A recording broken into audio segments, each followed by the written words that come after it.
क्योंकि मैं तो वो कर्म कर रहा हूं जो कर्म संत रामपाल जी का हर एक भगत को करना चाहिए। अपने भाई बहनों को ज्ञान आधार से समझाना, अपने गुरुदेव भगवान को परमात्मा बताना, गुरुदेव भगवान और उनकी भक्ति के प्रति आत्माओं के दिलो दिमाग में दृढ़ विश्वास पैदा करना, अपने भगवान की महिमा करना, एक भगत का यह परम कर्तव्य है जो ये पवनदास कर रहा है ज्ञान को आधार बना के। ये तो सबने करना चाहिए, परमात्मा ने आदेशित किया हुआ है। मैं तो अपना काम कर रहा हूं, अगर कोई मेरे काम को लेकर अगर मेरे ऊपर ही कोई फिदा हो जाए, मेरे ऊपर कोई आश्रित हो जाए, तो वो तो जानवर है, वो पशु है। गुरु को तजे भजे जो आना, आना मानी दूसरे को, अन्य को। अपने गुरुदेव से विश्वास हटाकर अपने गुरुदेव से अधिक सुपीरियर यदि आप किसी अन्य आत्मा को मानोगे, उसकी बातों को महत्व दोगे, तो कहते हैं वो पशु है, पशु, जानवर। अरे इस सत्संग में क्या कहा परमात्मा ने, ध्यान से सुनिए। सारा का सारा निष्कर्ष गुरुदेव ने अपने सत्संगों में दिया हुआ है। मैं वो काम कर रहा हूं जो काम करने के लिए मुझे मेरे गुरु ने आदेशित किया है, और मैं अंतिम श्वास तक ये काम जो है ये करूंगा। अगर किसी ने अपने जीवन का सत्यानाश करना है मुझे महत्व देकर, वो उसके संस्कार है, वो उसकी कमजोरी है। अगले जन्म में गधा कुत्ता वो बनेगा, मैं नहीं बनूंगा। मैं तो ये महिमा गा गा के अपने भगवान की, मैं तो उनके परम धाम में जाऊंगा। क्या कह रहे हैं परमात्मा, अगर कोई पुराना भगत है, तुम्हारा कोई जो है गुरु भाई है, अगर तुम्हें अच्छी अच्छी बातें बताता है, ज्ञान आधार से बातें बताता है, तो गुरुदेव कह रहे हैं तुम्हारे को गदगद हो जाना चाहिए कि कितना अच्छा ज्ञान मेरे गुरुदेव ने इस भाई को दिया हुआ है। और एज ए गुरु भाई, एज ए गुरु बहन, हम उसके ऊपर आसक्त हो सकते हैं। भाई बहन के हिसाब से हम एक दूसरे पर आसक्त हो सकते हैं। आसक्त कैसे कि देखो मेरा गुरु भाई, अरे दूसरे नकली संतों के भी हैं गुरु भाई, दूसरे नकली संतों के भी हैं चेले, लेकिन जो ज्ञान मेरे गुरुजी ने मेरे गुरु भाई को दिया है, मेरे पवन गुरु भाई को दिया है, वो अन्य के पास में नहीं है।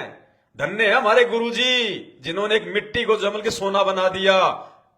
इस प्रकार से हम अपने गुरु भगत भाई बहनों पर आसक्त हो सकते हैं, लेकिन फिर उसी गुरु भाई को हो प्रणाम, उसके पैर पकड़ने लग जाए, उसको दंडवत करने लग जाए, उसको महत्व देने लग जाए कि गुरुजी आ गए इसके रूप में।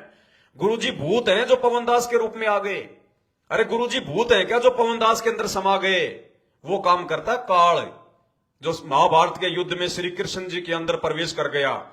किसी के अंदर प्रवेश करके अपना ज्ञान बोलना, ये तो उस काल का नियम है, परमात्मा का नियम नहीं है। परमात्मा समर्थ है, उसे किसी की आवश्यकता नहीं है, वो स्वयं समर्थ है।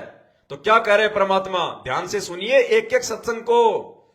ये ज्ञान मार्ग चुना है परमात्मा ने पिछली पीढ़ी। अगर ज्ञान को आधार बना के नहीं चलोगे, भयंकर ठोकर खाओगे। परमात्मा ने कोई नरक भी न्यारा बनाना पड़ेगा, ध्यान रख लेना। क्या कह रहे हैं? एक एक पॉइंट पर बहुत गहराई सोच रहा है। अब कोई भक्त ज्ञान सुना रहा है, बहुत अच्छी बात है, उसके द्वारा सुने ज्ञान पर अमल करे और उससे कहे भाई मुझे भी गुरुदेव के पास ले चलो, मेरा कल्याण करा दो। और आपने नाम ले रखा है और फिर कोई चर्चा चलती है, ऐसी कोई बात नहीं, फिर भी सुनो। और कोई पुराना भक्त है वो अच्छी अच्छी बातें बताएगा तो बहुत अच्छी बात है, गदगद हो जाओ कि मेरे गुरुजी ने कितना अच्छा ज्ञान दिया हुआ इस बच्चे को, भाई को, बहन को। और ये सब गुरु जी का ही दिया हुआ ज्ञान है, इसका नहीं है। यहां तक तो ठीक है, यहां तक तो परमात्मा ने बिल्कुल ओके कर दिया कि कोई भी आपका गुरु भाई बहन आपको ज्ञान सुना सकता है, आप भी उसको जो है सुना सकते हो। और उसके द्वारा सुने हुए ज्ञान को, जो ज्ञान गुरु जी के सत्संगों से मेल खाता है, उस ज्ञान को आप भी स्वीकार करो। आपकी आत्मा जो है गदगद हो जानी चाहिए कि कितना अच्छा ज्ञान दिया मेरे गुरुजी ने इस भाई को। इस भाई का ज्ञान नहीं है, इस भाई का ज्ञान होता तो गुरुजी से पहले देना शुरू कर देता ये। अगर इसका ज्ञान होता तो मेरे गुरुजी ने इसका ज्ञान योग खोला, मेरे गुरुजी ने इसको आशीर्वाद दिया, जो आज ये तोते की तरह जो है ये बोल पा रहा है। लेकिन यदि हम दूसरे तरीके से ले लेंगे तो दास तो वो काम कर रहा है जो काम करने के लिए गुरुजी ने इस सत्संग में बोल रखा है।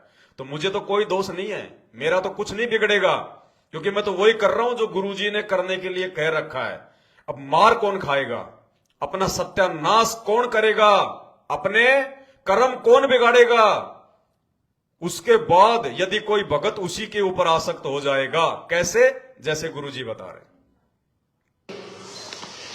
तो उसमें आपको एज ए भाई यानी गुरु भाई गुरु बहन तो आपकी श्रद्धा हो सकती है, लेकिन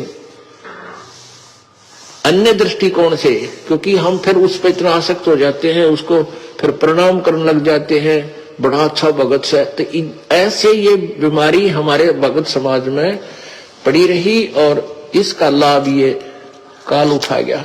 इसका लाभ कौन उठा गया? काल। भक्तों की ऐसी छोटी सोच का, भक्तों की ऐसी घटिया सोच का फायदा कौन उठा गया? काल। तो 99% हमारे सत्सेवक भाई बहन तो इस बीमारी से कोसों दूर है। उन्हें तो अच्छे से पता है कि भैया परमात्मा एक है, एक ही हो सकता है। गुरु गोविंद दो नी भाई, जो दो समझेगा वो दो जग में जाई। और वर्तमान में परमात्मा सतगुरु रामपाल जी भगवान अपनी फुल फॉर्म में है। ये प्राइम टाइम है। इस समय परमात्मा यदि अपने 2 रूप 3 रूप या 4 रूप जो है वो दिखा देंगे, तो भैया जीव फिर कौन से पे विश्वास करेगा? अरे जीव भगत फिर कौन से रूप पे विश्वास करेगा? इसलिए वर्तमान में परमात्मा एक ही है, एक ही उसका रूप है, दूसरा नहीं हो सकता।